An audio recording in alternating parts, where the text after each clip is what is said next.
আসসালামু আলাইকুম। ইন্দোনেশিয়ার এক গ্রামে হানিফ নামের এক লোকের ভেতর ছিল এক ভয়ঙ্কর জিন, যে কিনা ওয়াদা করে তাকে সারা জীবন প্রোটেক্ট করার। যার জের ধরে হানিফ উশৃঙ্খল জীবনযাপন করতে থাকে। তবে সমস্যা বাধে যখন লোকটির মৃত্যুর সময় আসে। জিনটি কিছুতেই তার শরীর ছেড়ে যেতে চাইছিল না, সে তাকে মরতেও দিচ্ছিল না। এতে করে মৃত্যু যন্ত্রণা ভোগ করতে থাকে লোকটি। শুধুমাত্র তাই নয়, এই জিন একে একে খুন করতে থাকে হানিফের ছেলে মেয়েকে। কিন্তু এর কারণ কি? কেন জিনটি শেষ সময়ে এসে তারই ছেলে মেয়েদের উপর আক্রমণ করছিল? কি রহস্য লুকিয়েছিল হানিফের জীবনে? জানবো আজকের এই সদ্য মুক্তি পাওয়া ইন্দোনেশিয়ান গল্পে, যার নাম সাকারাতুল মত, অর্থাৎ মৃত্যু যন্ত্রণা। গল্পটি শুরুই হয় একটা হাদিসের উক্তি দ্বারা, যেখানে বলা হয়েছিল আকস্মিক মৃত্যু যে কোনো ইমানদার ব্যক্তির জন্য একটা শান্তির বিষয়, অন্যদিকে এটা কাফিরদের জন্য আফসোসের ব্যাপার। এখন আমাদেরকে একটা অসুস্থ বাচ্চা ইসমিকে দেখানো হয়, যার মায়ের নাম ছিল ইন্দা। ইন্দা ইসমির দেখাশোনা করছিল। তখনই সেখানে একজন মহিলা আসে। আমরা জানতে পারি এই মহিলার বাড়িতে ইন্দা কাজ করে এবং নিজের মেয়েকে নিয়ে এই বাড়িতেই থাকে। এই বাড়ির মালিকের নাম ছিল হানিফ। হানিফ তার স্ত্রী সারিকে নিয়ে কোথাও একটা যাচ্ছিল, যেখানে তাদের ছোট মেয়ে রত্না তাদেরকে গাড়িতে তুলে দিতে আসে। আমরা জানতে পারি রত্না শহরে খুব ভালো একটা চাকরি পেয়েছে। খুব শীঘ্রই সে সেখানে চলে যেতে চলেছে, যে ব্যাপারটা নিয়ে তার বাবা মা ভীষণ চিন্তিত ছিল। তবে এই ব্যাপারে খুব একটা কথা না বাড়িয়ে তারা রওনা দেয় কাজের উদ্দেশ্যে। পথে আমরা তাদের কথা দ্বারা বুঝতে পারি যে রত্নার সামনে তারা দুজন অভিনয় করছিল, যেন তাদের মধ্যকার সম্পর্ক একদমই ঠিকঠাক আছে। তবে তাদের স্বামী স্ত্রীর মধ্যে কোনো একটা সমস্যা ছিল, যার কারণে সারি বহু বছর পর্যন্ত হানিফের সাথে কথা বলে না। হানিফ এখানে নিজের স্ত্রীর রাগ ভাঙানোর চেষ্টা করছিল। এমন সময় তাদের সামনে দিয়ে একটা ট্রাক আসতে দেখা যায়, যার ড্রাইভার প্রায় ঘুমিয়েই পড়েছিল। আর তারই অসাবধানতার ফলে সেখানে এক মারাত্মক অ্যাক্সিডেন্ট হয়। সারি এবং হানিফের অবস্থা বেশ খারাপ হয়ে যায়। রাতের বেলা এই খবর পেয়ে রত্না সেখানে আসে। সেখানে তখন পুলিশের পাশাপাশি অনেক মানুষ জড়ো হয়েছিল। রত্না এই ভিড় ঠেলে সামনের দিকে এগিয়ে যায়। পুলিশ তাকে আটকানোর চেষ্টা করে, তবে সে পাগলের মতো করে ছুটে চলে যায় তার বাবা মায়ের কাছে, যাদের লাশ তার সামনেই ঢাকা পড়েছিল। সে প্রথমেই ছুটে চলে যায় তার বাবার লাশের কাছে এবং তাকে জড়িয়ে ধরে কাঁদতে আরম্ভ করে। এরই মাঝে তার নজর যায় তার মায়ের লাশে। সে যখন তার মায়ের লাশের কাছে বসে কাঁদছিল, তখন হঠাৎ করেই তার পেছনে থাকা তার বাবার লাশ উঠে বসে। এক ভয়ঙ্কর কণ্ঠের ডাক শুনে রত্না পিছে ঘুরে দেখতে পায় তার বাবার লাশ নেই। সে আশেপাশে তার বাবাকে খুঁজছিল। এমন সময় আচমকা তার বাবা এসে তার গলা চেপে ধরে। অমনি তার ঘুম ভেঙে যায়। এই পুরোটা আসলে রত্নার স্বপ্ন ছিল। বাবা মাকে নিয়ে এমন স্বপ্ন দেখে সে ভীষণ ভয় পেয়ে গিয়েছিল, কেননা সে মাত্র কিছুদিনের মধ্যেই তার বাবা মাকে ছেড়ে দূরে যেতে চলেছে। এই সময় এমন স্বপ্ন দেখলে যে কোনো বাচ্চা কাচ্চাই ভয় পেয়ে যাবে। তাই তো ওই দিন রান্না করার সময় সে ইন্দাকে এই ঘটনা খুলে বলে। তবে ইন্দার মতে এটা শুধুমাত্র একটা দুঃস্বপ্ন ছিল। সে যেন এটা নিয়ে খুব একটা না ভাবে। সে চলে গেলেও ইন্দা এখানে থাকবে তার বাবা মায়ের দেখাশোনা করার জন্য। তারা এখানে হাসি মজা করছিল। এমন সময় দরজায় নক হয়। দরজা খুলতেই দেখা যায় দুজন পুলিশ অফিসার এসেছে। রত্না জানতে পারে গতরাতে তার স্বপ্ন শুধুমাত্র স্বপ্ন ছিল না, তার বাবা মায়ের সত্যিই অ্যাক্সিডেন্ট হয়েছে। যেটা জানার পর সে প্রচণ্ড ভেঙে পড়ে। এরপর আমরা হসপিটালের দৃশ্য দেখতে পাই, যেখানে এই অ্যাক্সিডেন্টের ব্যাপারে জানার পর হানিফ এবং সারির বড় মেয়ে ওয়াতি সেখানে ইতিমধ্যে পৌঁছে গিয়েছিল। আমরা দেখতে পাই সে বসে বসে কাঁদছে এবং তার ছেলে মেয়েরা দুষ্টুমি করছে, অথচ তার হাজবেন্ডের এই দুটোর কোনোটার দিকেই গুরুত্ব নেই। সে তো গেম খেলায় ব্যস্ত। এতে ওয়াতি একটু বিরক্ত হলে সে বাচ্চা দুটোকে নিয়ে বাইরে চলে যায়। এমন সময় সেখানে আসে রত্না। তাদের দুই বোনকে নিয়ে যাওয়া হয় তাদের মায়ের লাশের কাছে। হ্যাঁ, সারি ইতিমধ্যে মারা গিয়েছে, তবে এখনো পর্যন্ত হানিফ বেঁচে ছিল, যাকে কিনা লাইফ সাপোর্টে রাখা হয়েছিল। যে লাইফ সাপোর্ট বন্ধ করে দিতে চাইছিল ওয়াতি, কেননা এটা বেশ ব্যয়বহুল। এর উপর আবার তার মতে তাদের বাবা শুধুমাত্র এই মেশিনের জন্যই বেঁচে আছে, এটাকে বেঁচে থাকা বলে না। এতে করে তার রূহ অনেক কষ্ট পাচ্ছে। তবে রত্নার বুকে তখনও পর্যন্ত আশা ছিল যে তার বাবা বেঁচে যেতে পারে। তবে ওয়াতির বোঝানোতে সে নরম পড়ে যায়। নিজের বড় বোনের উপর সে কোনো রকম কথা বলতে পারে না। তাই তো বোনের কথা মতো সেদিনই তারা তাদের বাবাকে হসপিটাল থেকে বাড়িতে নিয়ে আসে। তখন অলরেডি তাদের বাড়িতে তাদের মায়ের মৃত্যুর জন্য দোয়া অনুষ্ঠানের আয়োজন চলছিল। দুই মেয়ে মিলে তাদের মাকে জানাজার গোসল করিয়ে দেয়। একদিকে মৃত মায়ের জন্য তারা দোয়া করছিল, এমন সময় অসুস্থ বাবাকে হসপিটালের লোকেরা তাদের কাছে দিয়ে যায়। সেখানে পাড়া প্রতিবেশী এবং আত্মীয় স্বজন অনেকেই এসেছিল। এমন সময় সেখানে আমরা একজন মহিলা এবং তার ছেলেকে দেখতে পাই, যাদেরকে দেখে সেখানে থাকা কিছু মহিলারা কানাঘোষা করতে শুরু করে। তাদের এই কথা থেকে আমরা জানতে পারি এই মহিলাটি হলো হানিফের দ্বিতীয় স্ত্রী আসি। আসি প্রায় পেটের ব্যথায় অসুস্থ থাকে। হানিফ এবং আসির একটা ছেলেও আছে যার নাম তুর্য। তুর্য আগে একদমই ধার্মিক ছিল না, বর্তমানে কিছু সময় হলো সে প্রচণ্ড ধার্মিক হয়েছে। এটা নিয়েও সকলের মনে সন্দেহ রয়েছে। এখন এখানে তুর্য তার সৎ বোনদের সাথে কথা বলতে আসে, যেখানে রত্না খুব সুন্দরভাবে তার সাথে কথা বললেও ওয়াতি তাকে ভালোভাবেই ট্রিট করে না। আমরা বুঝতে পারি তুর্যও তাকে খুব একটা পছন্দ করত না। এখন এই সব কিছুর মাঝে আসি তাদেরকে খুব রিকোয়েস্ট করে বলে যে তাদের বাবাকে সে একটিবার দেখতে চায়। যদিও ওয়াতি এই ব্যাপারে রাজি ছিল না, তবে রত্না বলে যে সে অবশ্যই তাদের বাবাকে দেখতে পারে। সে তাদেরকে সাথে করে নিয়ে যায় তার মুমূর্ষ বাবার ঘরে। তার এই অবস্থা দেখে আসি কান্নায় ভেঙে পড়ে, যা সহ্য করতে না পেরে তুর্য সেখান থেকে বেরিয়ে আসে। তবে আসি কিছুক্ষণ সেখানে বসে তার স্বামীর জন্য দোয়া করতে চাইছিল, তাই রত্নাও সেখান থেকে বেরিয়ে আসে। বেরিয়েই সে কিছু ফিসফিসানির আওয়াজ শুনতে পায় এবং সেদিকে এগিয়ে গেলেই সে দেখতে পায় তুর্য এবং ওয়াতি কথা বলছে, যেখানে তারা তাদের বাবার সম্পদ ভাগাভাগির ব্যাপারে কথা বলছিল। তুর্যের মতে তাদের দুজনেরই আর্থিক অবস্থা খুব খারাপ। তাদের বাবা নিশ্চয়ই তাদের দুজনকে এইভাবে কষ্ট পেতে দেখে সুখে নেই, তাই সে চাইছিল এখনই সবকিছু ভাগাভাগি করে নিতে। সে জানতো রত্না এই ব্যাপারে রাজি হবে না, কেননা তাদের বাবা এখনো বেঁচে আছে। এর উপর আবার তার টাকার খুব একটা প্রয়োজনও নেই, সে খুব ভালো একটা চাকরিও পেয়েছে। এসব কথা লুকিয়ে রত্না শুনছিল। এমন সময় সেখানে মসজিদের ইমাম চলে আসে, যার ডাক শুনে ওয়াতি এবং তুর্য বুঝতে পারে যে রত্না তাদের কথা শুনে ফেলেছে। এখন দেখতে দেখতে সন্ধ্যা নেমে আসে। মাগরিবের আজানের পর সকলে সেখানে বসে কোরআন তেলাওয়াত করতে শুরু করে। এদিকে ভেতরে হানিফের সুস্থতার জন্য হানিফের পাশে বসে তার দ্বিতীয় স্ত্রী অর্থাৎ আসি কোরআন শরীফ পড়ছিল। এমন সময় সে কাঁদতে কাঁদতে তার হাত থেকে চশমাটি পড়ে যায়। আসি একটু অসুস্থ হওয়ায় তার এটা তুলতে বেশ সময় লেগে যায়, তবে এটা তুলে উপরে তাকাতেই সে হতবাক হয়ে যায়, কেননা তার সামনে হানিফ সোজা হয়ে বসেছিল। আসি তাকে স্পর্শ করতেই হানিফ তাকে কিছু একটা বলার চেষ্টা করে, তবে সে কিছুই বলতে পারছিল না। দেখে মনে হচ্ছিল তার যেন কষ্ট হচ্ছে। তাকে এইভাবে ছটফট করতে দেখে আসি তাকে শুইয়ে দেয়, আর এই টানাপোড়েনে আসির চশমাটা আবারও নিচে পড়ে যায়, যেটা তুলতে গেলে এবার আসি বিছানার নিচে লম্বা কিছু অদ্ভুত চুল দেখতে পায়, যেগুলো মুহূর্তের মধ্যে তার সামনে দিয়ে সরে যায়।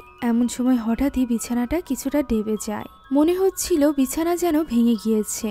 তবে উপরে উঠতেই সে সবকিছু স্বাভাবিক দেখতে পায়, তাই তো সে নিচে নেমে আবারও চেক করে, কিন্তু এবার নিচে বিছানাও ঠিক ছিল। এই ঘটনায় আসি অনেক বেশি ভয় পেয়ে গিয়েছিল। সে কোনো মতে নিজেকে সামলে নিচ্ছিল। এমন সময় আয়নায় সে কারোর একটা প্রতিচ্ছবি দেখতে পায়। এরপর বিছানার দিকে তাকাতেই তার রূহ কেঁপে ওঠে। সেখানে ভয়ঙ্কর কিছু একটা বসেছিল, ফলে আসির চিৎকার শুনে সেখানে ছুটে চলে যায় তুর্য। তবে আসি এতগুলো মানুষের সামনে সে যা দেখেছে এই ব্যাপারে কিছুই বলে না। সে শুধুমাত্র বলতে থাকে যে তাদের বাবা উঠে বসেছিল, সে সুস্থ হয়ে যাবে। এ কথা বলতে বলতেই সে বাড়ি থেকে বেরিয়ে আসে। তুর্যের সন্দেহ হচ্ছিল যে তার মা কিছু একটা লুকাচ্ছে, সেই ব্যাপারে জিজ্ঞাসা করে, তবে তার মা এই কথার উত্তর দেয় না। দৃশ্য চলে যায় পরদিন সকালে, যখন সারিকে দাফন করা হচ্ছিল। সেখানে তুর্য এবং তার মাও উপস্থিত ছিল। এখন মায়ের দাফনের কাজ শেষ করেই ওয়াতি চলে যায় তার বাবার অফিস রুমে, যেখানে সে হন্যে হয়ে তার বাবার সম্পত্তির উইল খুঁজছিল। রত্না এবার আর চুপ করে থাকে না, সে তাকে কনফ্রন্ট করে। যখন তার বোন ওয়াতি বলে যে তার বাচ্চারা না খেয়ে মরছে, এই সময় কোনটা ঠিক কোনটা বেঠিক এটা নিয়ে ভাবার মতো সময় তার কাছে নেই। একজন অকর্মা দায়িত্বহীন লোকের হাতে তুলে দিয়ে গিয়েছিল তার বাবা তাকে, আর রত্না সে তো তার পাশেও নেই, সে তো চলে যাচ্ছে তার থেকে দূরে শহরে। রত্না তাকে আশ্বস্ত করতে চায় যে সে যেখানেই যাক না কেন সে তার বোনের সবসময় পাশে থাকবে। তবে এতে ওয়াতির খুব একটা যায় আসে না। ওই দিন সন্ধ্যার সময় তাদের বাড়িতে আবারও দোয়া অনুষ্ঠান রাখা হয় তাদের বাবার সুস্থতা কামনা করে। ওই দিন কিছু খাবারেরও ব্যবস্থা করা হয়, যেখানে আমরা কিছু মহিলাকে দেখতে পাই যারা কিনা খাবার চুরি করছিল। ওয়াতি এই সব কিছু নিয়ে এত বেশি বিরক্ত ছিল যে সে নিজে থেকেই আরো কিছু খাবার ওই মহিলাদেরকে দিয়ে দেয়। এরপর শুরু হয় কোরআন তেলাওয়াত, যেখানে আমরা জানতে পারি রত্না অনেকদিন হলো কোরআন তিলাওয়াত ছেড়ে দিয়েছে। এখন সেখানে বসে থাকাকালীন সে লক্ষ্য করে তার বোন ওয়াতি এবং তার সৎ ভাই তুর্য মিলে ফোনে তাদের বাবার জমির ছবি দেখছিল, অর্থাৎ কোন জমি বিক্রি করা যায় এই ব্যাপার নিয়ে আলোচনা করছিল। একদিকে সে চাইছিল যে কোনো মূল্যে তাদের বাবার প্রাণ বেঁচে যাক, অন্যদিকে তাদের ভাই বোনের জন্য তো ভালোই হয় তাদের বাবা মারা গেলে। এইসবের মাঝে দোয়া কালাম চলাকালীন সময়ে হঠাৎ করে ইন্দা দেখতে পায় দূরে হানিফের মতো দেখতে কেউ একজন দাঁড়িয়ে আছে। সে সেদিকে এগিয়ে যেতেই সেখান থেকে ওই লোকটি সরে যায়। এটা দেখে ইন্দার একটু ভয় লাগে। সে তখনই চলে যায় হানিফের ঘরে, এটা দেখার জন্য যে হানিফ তার বিছানায় আছে কিনা, অথচ হানিফ তো তার বিছানায় ছিল। ফলে ইন্দা বুঝতে পারছিল না যে সে সেখানে কাকে দেখেছে। দৃশ্য পরিবর্তিত হয় এবং পরদিন আমরা দেখতে পাই বাজারে ওয়াতি তার ছেলে মেয়েদেরকে নিয়ে এক স্থানে বসে আছে। পাশেই তার নিজের দোকান ছিল, যেখানে একজন লোক এসে ডাকাডাকি করতে থাকে। ওয়াতি তার সাথে কথা বলতে গেলে আমরা জানতে পারি এই লোকটির কাছ থেকে বেশ কিছু টাকা লোন নিয়েছিল ওয়াতি, তবে এখন আর সে তা শোধ করতে পারছে না। মূলত এই বাজারে ওয়াতি একটা দোকান চালাতো। কিছুদিন আগেই দোকানে ফায়ার ক্র্যাকার্স থেকে আগুন ধরে গিয়েছে, যার ফলে তার এখন আর ইনকামের কোনো পথ নেই। তাই সে লোকটির কাছে আরো কিছুটা সময় চায়, তবে লোকটি তাকে মাত্র 3 দিন সময় দেয়। এর মাঝে সে টাকা শোধ না করতে পারলে ওয়াতিকে তার ছেলে মেয়ে সহ রাস্তায় নামতে হবে। সে তো ওয়াতিকে হুমকি দিয়ে সেখান থেকে চলে যায়। এদিকে ওয়াতির রাগ গিয়ে পড়ে তার সৎ ভাই তুর্যর উপর, কারণ তুর্য তখন তার সামনে পড়ে গিয়েছিল। দূর থেকে তাদের দুজনের চিৎকার চেঁচামেচি শুনে সেদিকে এগিয়ে যায় রত্না। সেখানে গিয়ে সে দেখতে পায় তারা দুই ভাই বোন খুব বাজেভাবে ঝগড়া চেঁচামেচি করছে। ওয়াতি মূলত সম্পত্তি সমান সমান ভাগ করতে চাইছিল, তবে তার ভাই তুর্য সেটা চাইছিল না। ইসলামিক নিয়ম অনুযায়ী সে বোনদের থেকে ডাবল পাবে, কিন্তু ওয়াতি এই নিয়ম কিছুতেই মানতে চাইছিল না। তাই তো সে এখানে তুর্যর মাকে নিয়ে বাজে কথা বলতে আরম্ভ করে যে আসি নাকি তার বাবাকে ফাঁসিয়েছিল সম্পত্তির লোভে। সে এখানে তুর্যর মাকে গালি পর্যন্ত দেয়। তখন তুর্য বলে যে সে এর শাস্তি নিশ্চয়ই পাবে। সে রাগের মাথায় ওয়াতির স্বামীকে অপদার্থ বলে, যা শুনে ওয়াতি এবার এত বেশি রেগে যায় যে তাকে একটা থাপ্পড় মেরে বসে। এর ফলে তুর্য তাকে হুমকি ধামকি দিয়ে সেখান থেকে চলে যায়। রত্না কোনো মতে সবকিছু সামলায় এবং তার বোনের পাশে দাঁড়ায়। দৃশ্য চলে যায় ওই দিন রাতেও তার বাবার সুস্থতার জন্য তাদের বাড়িতে দোয়ার অনুষ্ঠান রাখা হয়েছিল। এখন এই দোয়া কালামের মাঝখানেই আসি উঠে যায় ওয়াশরুম ইউজ করার জন্য। সে মূলত বাহানা করে ভেতরে যেতে চাইছিল, কেননা সে ওয়াশরুমে না গিয়ে ভেতরে গিয়ে সরাসরি চলে যায় হানিফের ঘরে। সেখানে গিয়ে সে ধীরে ধীরে হানিফের বিছানার কাছে যায়। সে মূলত এখানে একটা তাবিজ রাখতে চাইছিল। এই তাবিজ রাখার উদ্দেশ্য কি তা আমরা এখনো জানি না, তবে সে বালিশের নিচে তাবিজটা রাখতেই যাবে এমন সময় ঘরে চলে আসে ওয়াতি এবং রত্না। ওয়াতির সন্দেহ হয়েছিল যে নিশ্চয়ই আসি কিছু একটা করতে এসেছে, আর এবার সে তাকে হাতে নাতে ধরে ফেলে এবং বলতে থাকে যে আসি নাকি তার বাবাকে আরো আগে মেরে ফেলার জন্য এই তাবিজ কবজ করছে। আসি এখানে আগতি মিনতি করে বলতে থাকে যে না, সে এরকম কিছু করতে চায়নি। সে তো বরং হানিফকে বাঁচানোর জন্য তাকে প্রোটেক্ট করার জন্য এই স্পেল নিয়ে এসেছিল। তবে এই ঘটনার পর রত্নাও তাকে বিশ্বাস করে না। সে তার কাছ থেকে হাত সরিয়ে নেয়। ফলে আসি অনেকটা অপমানিত হয়ে সেখান থেকে দ্রুত বেরিয়ে যায়। এখন এই ঘটনার পর ইমাম সাহেব সরাসরি রত্নার সাথে কথা বলে। সে জানতে চায় রত্না কেন কোরআন তেলাওয়াত করছে না। সে যে কারণেই আল্লাহর পথ থেকে সরে আসুক না কেন, এই মুহূর্তে তার পরিবার, বিশেষ করে তার বাবার তার দোয়ার প্রয়োজন। রত্নাও এই কথাই সম্মত ছিল। এমন সময় তারা চিৎকার চেঁচামেচির আওয়াজ শুনতে পায়। দেখা যায় ওয়াতি এবং তার স্বামী বাতিন ঝগড়া বাঁধিয়েছে। ওয়াতির বাবার এরকম পরিস্থিতি দেখেও বাতিন চাইছিল ওয়াতি যেন তার বাবাকে ছেড়ে তার বাড়িতে গিয়ে তার ছেলে মেয়ে এবং তার খেয়াল রাখে। এই ব্যাপারটা নিয়ে তাদের মধ্যে ঝগড়া বেঁধে যায়। তাই তো রাগের মাথায় বাতিন তার ছেলে মেয়েকে নিয়ে তখনই চলে যায় ওই বাড়ি থেকে। ওয়াতি সেখানেই দাঁড়িয়ে কাঁদছিল। তাকে সান্ত্বনা দিতে আসে রত্না, তবুও ওয়াতি স্বস্তি পাচ্ছিল না। তাই তো ওই রাতটা সে তার বাবার বিছানায় মাথা রেখে কাটিয়ে দেয়। মাঝরাতে কিছু আওয়াজ শুনে তার ঘুম ভেঙে যায়। চোখ মেলতেই সে দেখতে পায় তার বাবা বসে আছে। প্রথমে তো সে এটা ভেবে খুশি হয় যে তার বাবা হয়তো বা সুস্থ হয়ে গিয়েছে, তাই তো সে তার বাবার কাঁধে হাত রাখে। তখনই তার বাবা গুংরাতে শুরু করে, যেন তার প্রচন্ড কষ্ট হচ্ছিল। সে ওয়াতির হাত ধরে বসে, এতে করে ওয়াতি ভয় পেয়ে যায়। পরবর্তীতে সে তার বাবাকে শান্ত করে বিছানায় শুইয়ে দেয়। বাবাকে শুইয়ে দিয়ে সে রত্নাকে ডাকতে শুরু করে, তবে রত্না তো তার ডাকের কোনো সাড়া দেয় না। তাই তো সেই ঘরের বাইরে গিয়ে রত্নাকে ডাকতে যায়। তবে দরজা খুলতেই সে দেখতে পায় তার সামনে দাঁড়িয়ে আছে তার বাবার এক ভয়ঙ্কর রূপ, যে কিনা ওয়াতির গলা চেপে ধরে এবং তাকে ঠেলে ফেলে দেয়। এই ঘটনায় ওয়াতি এত বেশি ভয় পেয়ে যায় যে সে কি করবে তা বুঝে উঠতে পারছিল না। তাই তো সে ঠিক করে যে সে এখনই বাড়িতে ফিরে যাবে। সে ব্যাগ গোছাচ্ছিল, এমন সময় ইন্দা সেখানে আসে এবং তাকে জিজ্ঞাসা করে যে এত রাতে সে কোথায় যাচ্ছে। ওয়াতি জানায় তার বাচ্চারা বাড়িতে একা আছে, এই কারণে সে বাড়িতে যাচ্ছে। একথা বলেই সে তাড়াহুড়া করে বাড়ি থেকে বেরিয়ে যায়। তখনই ইন্দার পেছনের একটা লাইট আমরা ফ্লিকার করতে দেখতে পাই। এদিকে রাস্তা দিয়ে বেশ ভয়ে ভয়ে হেঁটে যাচ্ছিল ওয়াতি। তার মনে হচ্ছিল কেউ যেন তার পিছু করছে, আর সত্যি ওই লম্বা চুলওয়ালা জিন তার পিছু করছিল। জিনিসটা অনুভব করে সে দ্রুত হেঁটে চলে যাচ্ছিল। আমরা দেখতে পাই আস্তে আস্তে করে তার আশেপাশের সব লাইটগুলো নিভে যাচ্ছে, পেছনের একটা মাত্র লাইট জ্বলেছিল। ওয়াতির মনে হয় ওই লাইটের নিচে দূরে যেন তার বাবা দাঁড়িয়ে আছে। হঠাৎই লাইটটি অফ হয়ে যায়, সামনের আরেকটা লাইট জ্বলে ওঠে, যেখানে তার বাবা নয় বরং দাঁড়িয়ে ছিল ভয়ঙ্কর কিছু, যে কিনা লাফিয়ে লাফিয়ে তার দিকে এগোতে শুরু করে। এই দৃশ্য দেখে ওয়াতি এত বেশি ভয় পেয়ে যায় যে সে দৌড়ে পালাবে সেই শক্তিও তার মধ্যে ছিল না। এদিকে তার সামনের লাইটগুলোও বন্ধ হয়ে গিয়েছিল। এরই মাঝে ওই ভয়ঙ্কর দেখতে জিন তার উপর হামলে পড়ে। দৃশ্যটি এখানেই শেষ হয়ে যায়। আমরা পরদিন সকালের দৃশ্য দেখতে পাই, যেখানে ড্রয়িং রুমে বসে রত্না তাদের পরিবারের ছবি দেখছিল এবং ওই দিনগুলোর কথা মনে করছিল যে স্মৃতিগুলো সহ্য করা তার জন্য সহজ ছিল না। মূলত হানিফ দ্বিতীয় বিয়ে করেছিল একটা ছেলে হওয়ার লোভে। সে সারিকে ওয়াদা করেছিল যে সে কখনোই আসিকে আপন করে নিবে না। তবে তুর্যের জন্মের দীর্ঘ 9 বছর পর সে হঠাৎই আসিকে তার স্ত্রীর সম্মান দিতে চাইছিল, যে ব্যাপারটা নিয়ে সারি প্রচন্ড কষ্ট পাচ্ছিল। সে চাইছিল চলে যেতে, তবে হানিফ তো তাকেও যেতে দিবে না। এই নিয়ে বাবা মায়ের মধ্যে ঝগড়া দেখে রত্না তো একদমই ভেঙে পড়েছিল। ওই সময় তার পাশে ছিল তার একমাত্র বড় বোন ওয়াতি।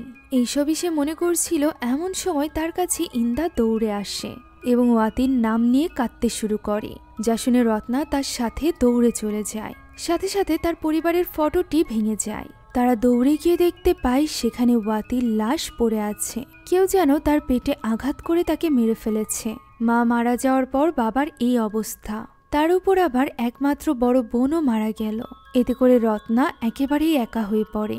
ইন্দা তাকে সান্ত্বনা দেওয়ার চেষ্টা করে। এদিকে আমরা দেখতে পাই তুর্যর মা অর্থাৎ আসি বেশ অসুস্থ হয়ে পড়েছে। তাকে ডক্টর দেখতে এসেছিল। সে তুর্যকে বলে আসি যেন কোনো রকম চিন্তা না করে, তাকে লম্বা সময় ধরে রেস্টে থাকতে হবে। একথা বলে ডাক্তার সেখান থেকে চলে যায়। তখন দরজা আটকে তুর্য ভেতরের দিকে যেতে থাকে।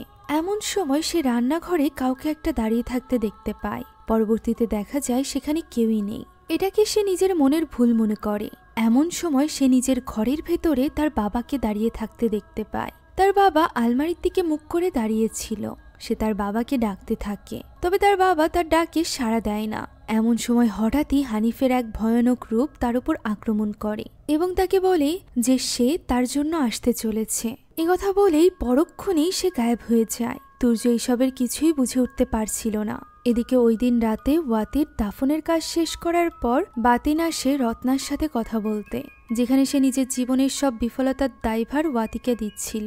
তার মতে ওয়াতির হাজবেন্ড হয়ে বেঁচে থাকা এতটা সহজ ছিল না। একথা শুনে রত্না ভীষণ কষ্ট পায়। তাই তো সে বলে এবার সে নিজের জীবন নতুন করে শুরু করতে পারে। ওয়াতি এখন আর নেই। একথা শুনে বাতিনের মনে হয় যেন রত্না তাকে বলতে চাইছে যে ওয়াতির মৃত্যুর জন্য সে দায়ী। তাই তো সে এখানে রত্নাকে উল্টোপাল্টা অনেকগুলো কথা শোনায়। সবসময়ের মতো এবারও রত্না চুপ করে থাকে। এখন পরপর এই সকল ঘটনায় রত্না ভীষণভাবে ভেঙে পড়েছিল। তাই তো ইমাম সাহেবের কথা মতো পরদিন সকালেই সে কোরআন পাঠের চেষ্টা করে। সে যেন কিছুতেই নিজের কান্না থামিয়ে রাখতে পারছিল না। এমন সময় দরজায় নক হয়। 2 জন পুলিশ অফিসার এসেছিল ওয়াতির মৃত্যুর ব্যাপারে রত্নার সাথে কথা বলতে, কেননা তাদের সন্দেহ ছিল ওয়াতিকে কেউ খুন করেছে। তবে রত্না বুঝতেই পারছিল না যে ওয়াতিকে কে খুন করবে। তখন পুলিশ তাকে জিজ্ঞাসা করে ওই দিন বাজারে হওয়া ওয়াতি এবং তুর্যর মধ্যকার সেই ঝগড়ার ব্যাপারে। তারা সেখানকার কিছু লোকদের কাছ থেকে জানতে পেরেছে যে ওই দিন তুর্য ওয়াতিকে হুমকি দিয়েছিল। রত্না ব্যাপারটা স্বীকার করে নেয় এবং বলে তুর্য সেদিন বলেছিল ওয়াতি সেটাই হবে যেটা সে ডিজার্ভ করে। তবে রত্নার মনে হয় না এরকম একটা সামান্য ব্যাপারের জন্য তুর্য ওয়াতির খুন করবে। তবে পুলিশের এমনটি মনে হচ্ছিল, তাই তো ওই দিনই তারা চলে যায় তুর্যর বাড়িতে সার্চ ওয়ারেন্ট নিয়ে। সেখানে তুর্য বারবার বলতে থাকে যে সে এরকম কিছুই করেনি। তারা যেন তাকে বিশ্বাস করে। তার বাড়ি খুঁজেও তারা কিছুই পাবে না। তবে আশ্চর্যের ব্যাপার হলো তুর্যের রান্নাঘরে একটা ছুরি পাওয়া যায়, যেটা রুমালে পেঁচানো ছিল, আর এই ছুরিতে লেগেছিল ওয়াতির রক্ত। তুর্য চিৎকার করে বলতে থাকে এই ছুরিটি তার নয়। সে জানেও না তার বাড়িতে এই ছুরি কি করে এলো। তবে পুলিশ তার কোনো কথাই শোনে না, তাকে গ্রেফতার করে নেওয়া হয়। এমন সময় ভেতর থেকে বেরিয়ে আসে চিন্তিত আসি। সে জিজ্ঞাসা করতে থাকে কি হয়েছে। তখন পুলিশ তাকে বোঝাতে গেলে তাদের মনোযোগ সরে যায় তুর্যের দিক থেকে, আর এই সুযোগ নিয়ে তুর্য সেখান থেকে পালাতে আরম্ভ করে। তাকে এইভাবে পাগলের মতো পালাতে দেখে বাজারে থাকা ইন্দাও। তুর্য পালাতে পালাতে এই গ্রামের পাশে থাকা জঙ্গলে চলে যায়, যেখানে এক খালের পানিতে সে লুকিয়ে পড়ে, যার ফলে ব্রিজের উপরে থাকা পুলিশেরা তাকে দেখতে পায় না।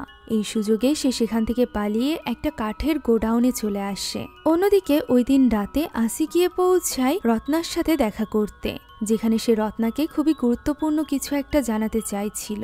প্রথমে সে রত্নাকে এটা বলে রিকোয়েস্ট করতে থাকে যে সে যেন অন্ততপক্ষে তার কথায় বিশ্বাস করে। তার ছেলে তুর্য কখনোই ওয়াতিকে খুন করতে পারে না। সে তো তারই ভাই, তার কি বিন্দুমাত্র নিজের ভাইয়ের উপর বিশ্বাস নেই? তখন রত্না বলে এখন কোনো কিছুই তার হাতে নেই, যা করছে সব পুলিশ করছে। এরপর রত্না আসির কাছে জানতে চায় যে সে কি বলতে চেয়েছিল।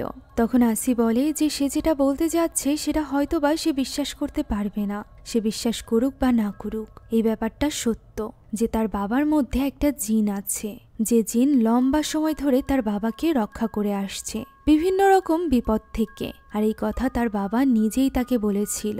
সে এটাও বলেছিল যে ওই জিনের জন্য তার একদিন অনেক কষ্ট হবে, বিশেষ করে তার মৃত্যুর সময়, কেননা ওই জিন তাকে এত সহজে মরতে দিবে না। এই কারণেই সে সেদিন ওই তাবিজ নিয়ে এসেছিল, যাতে করে সে তার হাজবেন্ড অর্থাৎ হানিফের শরীর থেকে ওই জিনকে তাড়াতে পারে। এতে করে হানিফের কষ্ট কমবে এবং সে শান্তিতে মারা যাবে। এইসব কথা জেনে রত্না হতবাক হয়ে যায়। অন্যদিকে তার ভাই অর্থাৎ তুর্যর সাথে হতে থাকে সব অস্বাভাবিক কর্মকাণ্ড।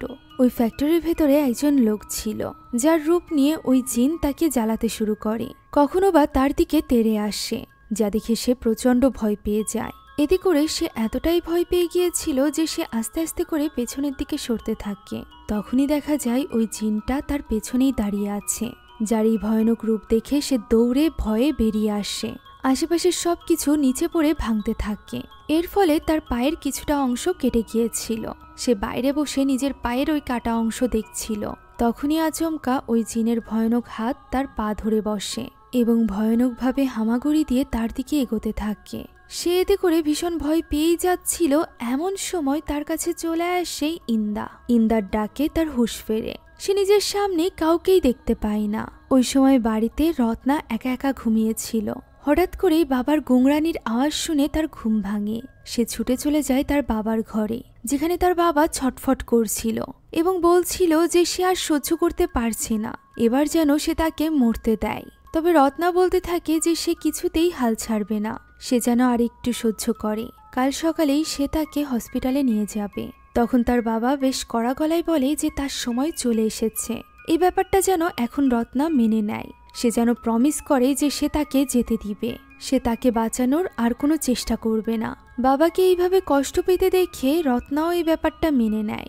তাই তো সে তাকে কালেমা পড়াতে শুরু করে। তবে তার বাবা সেটা শেষ করতে পারে না। এমন সময় দরজাটি আপনা আপনি খুলে যায়। তার বাবা সেদিকে তাকিয়ে থাকে এবং আস্তে আস্তে শান্ত হয়ে যায়। এমন সময় ইন্দার মেয়ে ইসমির কণ্ঠে চিৎকার শোনা যায়, যে কিনা চিৎকার করে রত্নাকে ডাকছিল। তাই তো রত্না তার কাছে ছুটে যায় কি হয়েছে তা দেখার জন্য। সেখানে গিয়ে সে দেখতে পায় ইসমি ভয়ঙ্কর স্বপ্ন দেখে ভয় পেয়েছে। তাই সে ইসমিকে কিছুটা শান্ত করে তাকে বলে যে এই মুহূর্তে তার নিজের বাবার কাছে যাওয়া প্রয়োজন। তাই ইসমি যেন নিজেকে সামলে নেয় একথা বলে রত্না যখনই উঠতে যাচ্ছিল তখনই আশেপাশের সব লাইটগুলো নিভে যায়। এতে করে ইসমি আরো বেশি ভয় পেতে থাকে। সে রত্নাকে রিকোয়েস্ট করে যে সে যেন তাকে ছেড়ে না যায়। এমনিতেই ইসমি অনেক বেশি অসুস্থ ছিল, এর উপর আবার সে এরকম ভয় পাচ্ছিল দেখে রত্নাও আর তাকে ছেড়ে যেতে পারে না। সে ওই বিছানায় বসে তার গায়ে হাত বুলাচ্ছিল, এমন সময় সেখানে চলে আসে আসল ইসমি, যে কিনা দরজার কাছে দাঁড়িয়ে রত্নাকে প্রশ্ন করে যে এত রাতে রত্না তার ঘরে কি করছে। একথা শুনে এবং ইসমিকে নিজের সামনে দেখে রত্না তো হতবাক হয়ে যায়। তখনই দেখা যায় তার পাশে যে রয়েছে সে ইসমি নয়, বরং ওই জিন, যে কিনা রত্নার মুখে হাত রাখে আর এরপর তার উপর উঠে বসে। এতে করে রত্না ছটফট করছিল আর এটা দরজায় দাঁড়িয়ে দেখছিল ইসমি। এরই মাঝে হঠাৎ করে সেখানে ইন্দা চলে আসে। ইন্দা সেখানে আসা মাত্রই রত্নার উপর থেকে ওই জিন গায়েব হয়ে যায় এবং ইসমি মাটিতে লুটিয়ে পড়ে। ইন্দা ছুটে যায় ইসমির কাছে। রত্নাও ইসমির এই অবস্থা দেখে তার কাছে ছুটে আসে। এরই মাঝে ক্ষতের যন্ত্রণা আরো বেশি তীব্র হওয়ায় ইসমির জ্ঞান ফিরে আসে। সে চিৎকার করে কাঁদতে থাকে। তার এই খারাপ অবস্থা দেখে ইন্দা এবং রত্না দুজনই ভীষণ চিন্তায় পড়ে যায়। ওই দিন রাতে রত্না গিয়ে দেখা করে ইমাম সাহেবের সাথে, যেখানে সে জানায় যে কেন সে কোরআন শরীফ পড়া বন্ধ করে দিয়েছিল। মূলত তার বাবা যখন দ্বিতীয় বিয়ে করেছিল তখন এই ঘটনাটা তাদের জীবনকে উলটপালট করে দিয়েছিল। ওই সময় রত্না মহান আল্লাহ তাআলার দিক থেকে মুখ ফিরিয়ে নেয়, তবে এখন সে বুঝছে যে সে এই কাজটি ঠিক করেনি। ইমাম সাহেব এখানে তার শেষ যে সূরাটা সে পড়েছিল সেই খাতাটা বের করে নিয়ে আসে, যেটা এখনো পর্যন্ত ইমাম সাহেব যত্ন করে রেখে দিয়েছিল। সে রত্নাকে তার পড়া শেষ সূরাটার মানে বোঝায় এবং বলে যে সে আল্লাহ তাআলার পথ ছেড়ে দিলেও মহান আল্লাহ তাআলা তার দিক থেকে কখনোই মুখ ফিরিয়ে নেয়নি। একথা শুনে রত্না নিজের ভুল বুঝতে পারে। এখানে ইমাম সাহেব বলে যে ওই জিন নিশ্চয়ই কোনো না কোনো কারণে এখনো পর্যন্ত তার বাবাকে বাঁচিয়ে রেখেছে, কেননা কোনো জিন কোনো উদ্দেশ্য ছাড়া কিছু করে না। সে এখানে রত্নাকে জিনদের নিয়ে লেখা একটা বই দেখায়, যেখানে ওই জিন জাতির ব্যাপারেও লেখা ছিল যে জিন জাতির জিনেরা মানুষদেরকে প্রোটেক্ট করে, অর্থাৎ প্রোটেক্টর হিসাবে মানুষের শরীরকে বেছে নেয়। ওই জিনের ব্যাপারে জানার পর রত্না ওই রাতেই একটা রিচুয়াল করে, যে রিচুয়ালের মাধ্যমে সে নিশ্চিত হতে চলেছিল যে তার বাবার মধ্যে আসলেই কোনো প্রোটেক্টর জিন আছে কিনা। এছাড়া ওই প্রোটেক্টর জিনের উদ্দেশ্যই বা কি। এই রিচুয়ালের জন্য সে একটা বিশেষ পানিতে কিছু লিকুইড মিশায়। প্রথমে সেটা নিজে টেস্ট করে আর এরপর জানালা ভালোভাবে পর্দা দিয়ে তার সামনে বসে পড়ে। এই পুরো রিচুয়ালটা সে তার বাবার ঘরে করছিল।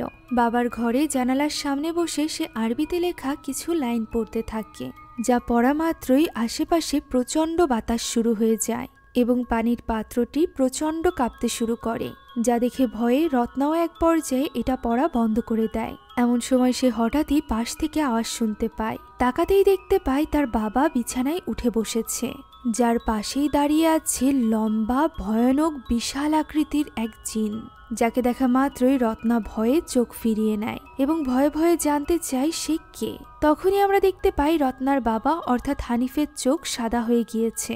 সে এখানে রত্নার প্রশ্নের উত্তরে বলে সেই হানিফ এবং হানিফই সে। একথার মানে রত্না বুঝতে পারে না।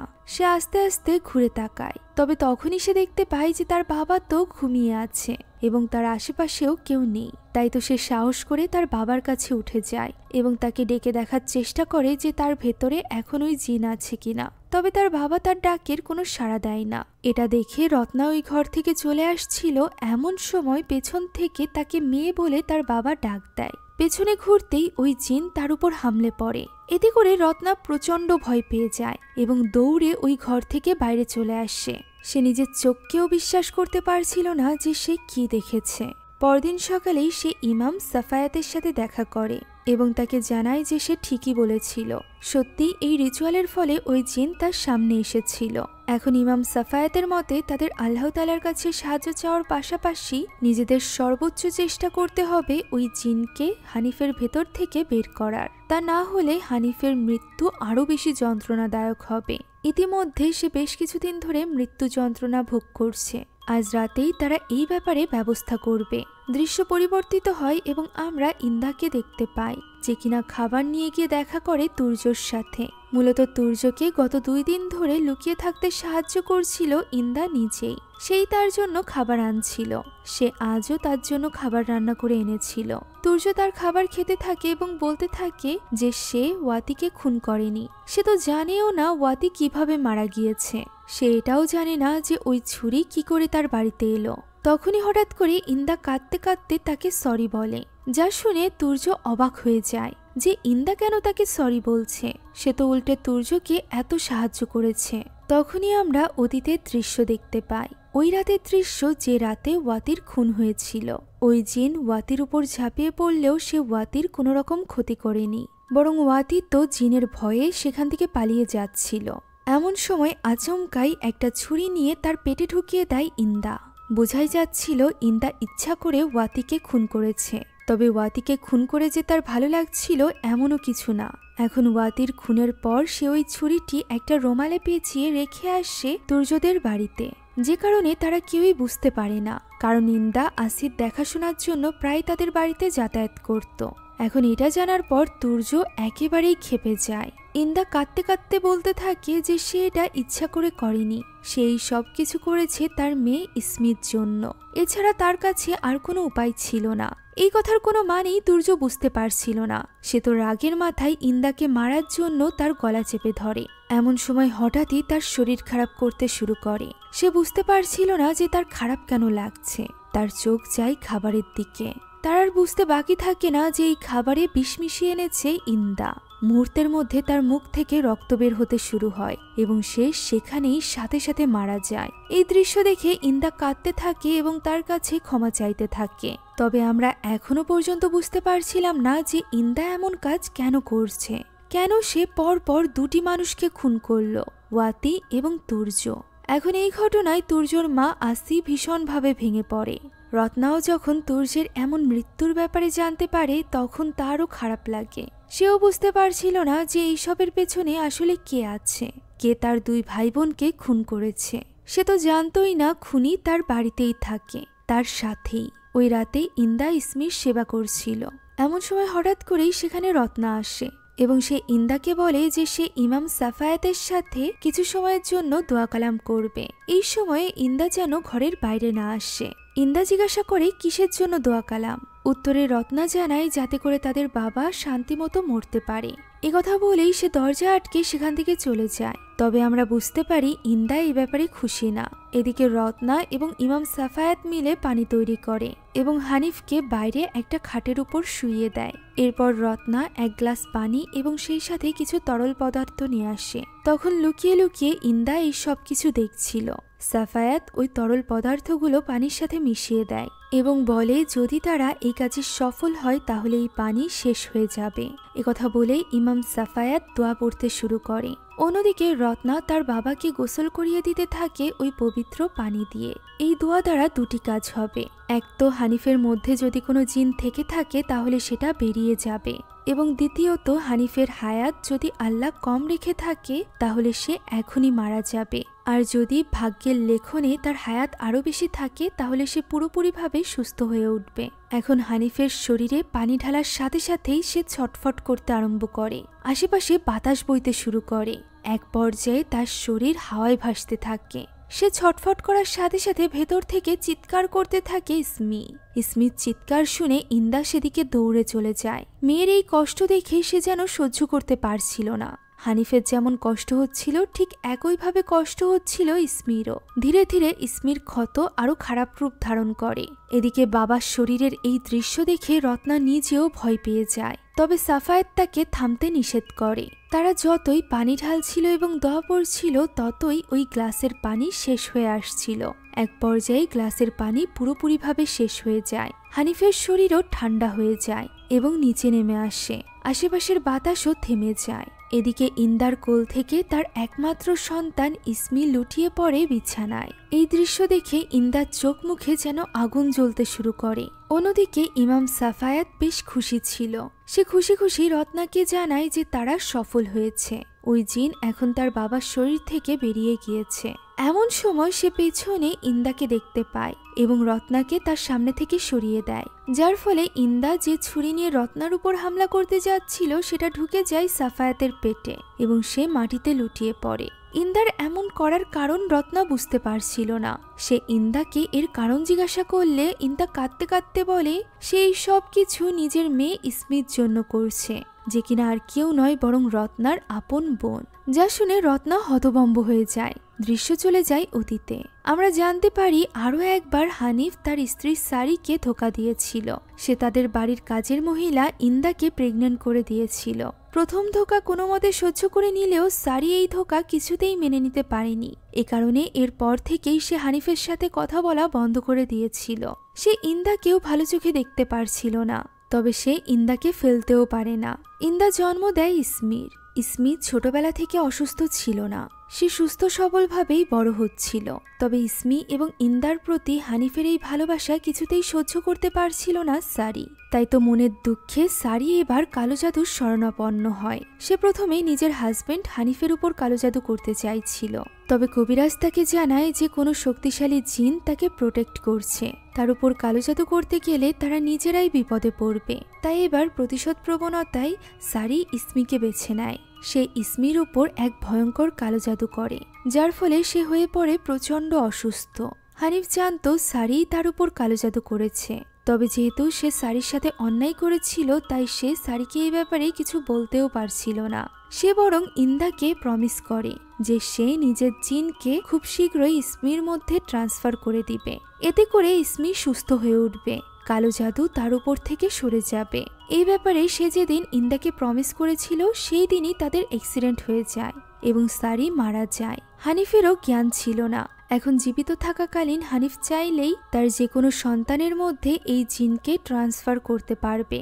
তবে যদি তার আগেই সে মারা যায় তাহলে এই জিন যে কোনো একটা বাচ্চার মধ্যে নিজের ইচ্ছা মতো প্রবেশ করবে।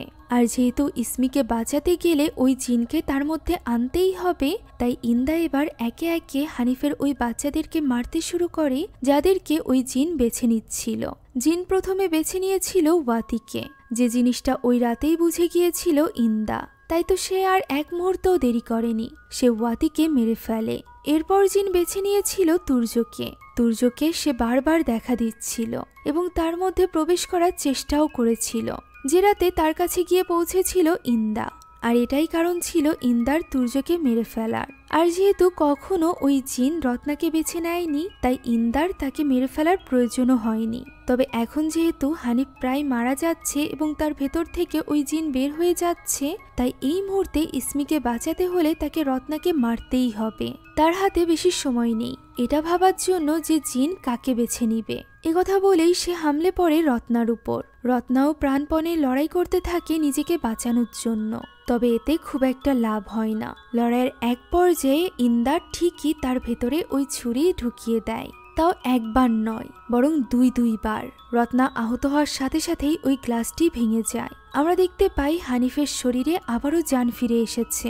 রত্নার মাটিতে লুটিয়ে পড়া শরীর হাওয়ায় উঠে যায়, সেই সাথে হাওয়ায় ভেসে ওঠে হানিফের শরীরও। তার চোখ সাদা হয়ে যায়। আমরা দেখতে পাই রত্না ছটফট করছে এবং তার উপর ঠিক ভেসে আছে ওই জিনটি। হানিফ এখান থেকে চিৎকার করে বলছিল রত্না যেন জিনটিকে নিজের মধ্যে প্রবেশ করায়, সে যেন জিনটিকে একসেপ্ট করে নেয়, এতে করে তার জীবন বেঁচে যাবে।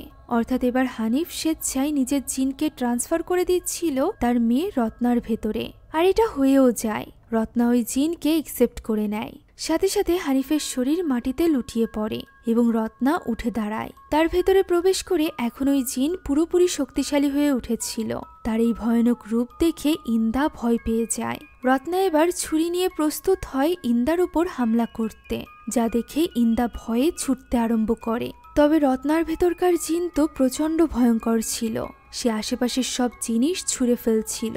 সে ইন্দাকে কোথাও পালাতেই দিচ্ছিল না, যেন তাকে এইভাবে তাড়া করে মেরে সে মজা পাচ্ছে। ইন্ডা কোনো মতে একটা ঘরের ভেতরে গিয়ে লুকায়। তবে এভাবেও কি একটা জিনের হাত থেকে বাঁচা যায়? রত্নার জিন খুবই ভয়ানকভাবে দরজাটি ভেঙে ফেলে এবং দরজাটি খুলে ইন্দাকে ভয় দিতে দিতে সে ভেতরে প্রবেশ করে। আর এরপর ছুরি নিয়ে হামলে পড়ে ইন্দার উপর। ইন্দাও নিজের জীবন বাঁচানোর জন্য আপ্রাণ চেষ্টা করছিল, তবে ওই জিন তো তাকে ধীরে ধীরে কষ্ট দিয়ে মারতে ভীষণ মজা পাচ্ছিল। সে যখন ইন্দাকে একেবারে মেরে ফেলতেই যাবে ঠিক তখনই ইসমির জ্ঞান ফিরে আসে এবং সে চিৎকার করে কাঁদতে থাকে যে তার কষ্ট হচ্ছে।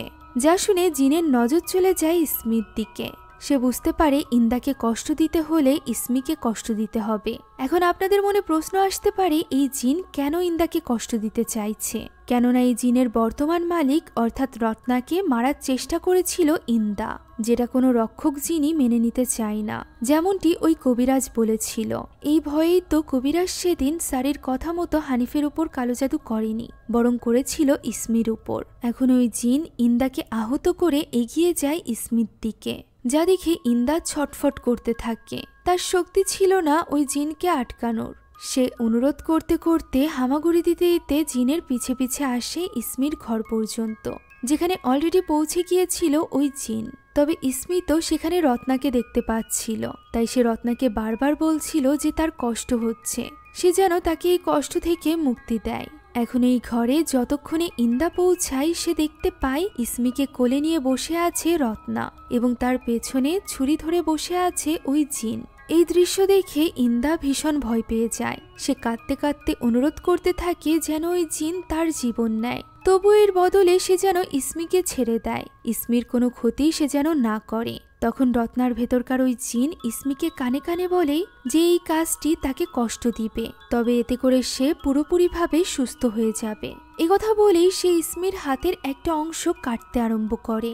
ইন্দা মনে করে সে হয়তোবা ইসমিকে মেরে ফেলছে, তবে ওই জিন ইসমিকে কখনোই মারতে চায়নি। ওই জিন আসলে খারাপ জিন ছিলই না, বরং সে তো এখানে ইসমির হাতের ওই অংশ কেটে তার ভেতর থেকে ওই তাবিজ বের করে আনে, যে তাবিজের মাধ্যমে তার উপর কালো জাদু করা হয়েছিল, এবং ওই তাবিজ বেরিয়ে এনে সে সেটা খেয়ে ফেলে। এই দৃশ্য দেখে ইন্দা অবাক হয়ে যায়। তার কাছে ছুটে চলে যায় ইসমি এবং তাকে জানায় যে তার এখন আর কষ্ট হচ্ছে না, তার মনে হচ্ছে যে সে সুস্থ হয়ে গিয়েছে। ওই জিনও এবার রত্নার ভেতর থেকে চলে যায়, যার ফলে রত্নার হুঁশ ফিরে আসে। সে সবকিছু বুঝতে পারে। তার সামনে তখন বসেছিল ইন্দা এবং ইসমি। এখন কিছুক্ষণের মধ্যেই তাদের বাড়িতে পুলিশ চলে আসে এবং এই সব কিছুর জন্য ইন্দাকে গ্রেফতার করে নেয়। ইন্দাও এখানে সবকিছু স্বীকার করে নেয়, কেননা সে নিজের কৃতকর্মের জন্য যথেষ্ট অনুতপ্ত ছিল। সেই সাথে রত্নার উপর কৃতজ্ঞ ছিল তার বাচ্চাকে বাঁচানোর জন্য। ইসমি এখানে ইন্দাকে এইভাবে গ্রেফতার করে নিয়ে যেতে দেখে কাঁদতে থাকে। তাকে সামলে নেয় রত্না। আর এই দৃশ্যের মধ্য দিয়েই আজকের এই গল্পটি এখানেই শেষ হয়ে যায়। একটা লোকের জঘন্য কৃতকর্মের কারণেই ভোগান্তি হয়েছিল তার পুরো পরিবারের, বিশেষ করে কষ্ট পেয়েছিল তার সন্তানরা। এ কারণেই জীবনের প্রত্যেকটা মুহূর্তে আমাদের সাবধান থাকা উচিত এবং ইসলামী শরিয়া মোতাবেক জীবন পরিচালনা করা উচিত। এই মেসেজের সাথেই শেষ হয়ে যায় আজকের এই গল্পটি। আশা করছি এই গল্পটি আপনাদের কাছে ভালো লেগেছে। যদি ভালো লেগে থাকে তাহলে অবশ্যই আমাদের চ্যানেলটিকে সাবস্ক্রাইব করে যাবেন। আর আপনার আমার মতো মুভি লাভারদের জন্য আমরা নিয়ে এসেছি সুলভ মূল্যে নেটফ্লিক্সের সাবস্ক্রিপশন, যেটা পেয়ে যাবেন আমাদের ফেসবুক পেজ এইচপি শপে। পেজের লিংক ডেসক্রিপশন বক্সে দেওয়া আছে। Thank you so much for watching this video. আল্লাহ হাফেজ।